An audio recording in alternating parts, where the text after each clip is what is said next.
مصطفى علي، ادمن صفحه لو نفسك تعمل دايت وتخس حلك معايا. طبعا من التلاكيك اللي احنا شفناها على الصفحه ومن خلال تجارب الاعضاء، ان انت لما تيجي تقول لواحد مش عايز تخس ليه، يقول لك اصل انا لو خسيت هتخن تاني، ويبتدي يدي امثله لناس خست وتخنت تاني. لكن هو لما تساله يعني تسترسل معاه في الحديث، هتلاقيه ان هو اصلا ما سالش الشخص ده هو خس على ايه ومشي على نظام ايه ولا عمل ايه. الحاجه التانيه ان ناس بتشتكي ان هي تقول لك انا مش عايز اخس عشان الترهلات، انا جسمي كده كويس، عشان انا لو خسيت هيحصل لي ترهلات، ويبتدي برضه يدي امثله لناس.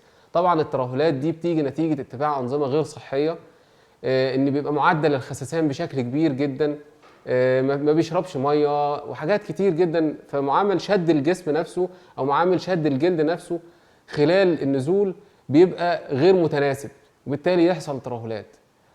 وبالتالي بتقنعه ان هو لو مشي على نظام صحي، وبتديله برضه نفس المثال ان في اشخاص مشيت على النظام الصحي وبشويه رياضه خفيفه يبتدي ان هو يشد جسمه.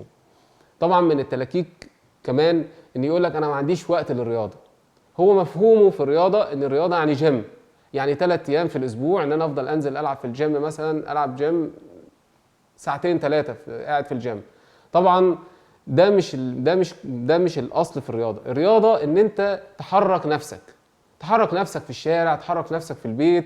بيقول لك دايما انا مش بحب اكل الدايت، اصل اكل الدايت كله اكل يعني بيبقى يعني مسلوق ومشوي ومش عارف ايه، انا ماليش في اكل الدايت. ابتدينا على الصفحه ان احنا نحط له البدائل الصحيه بالصوره اللي هو بيحبها. يعني لو عايز تاكل كريم كراميل، في كريم كراميل دايت. لو عايز تاكل مهلبيه، في مهلبيه دايت. لو عايز تاكل محشي، في محشي دايت.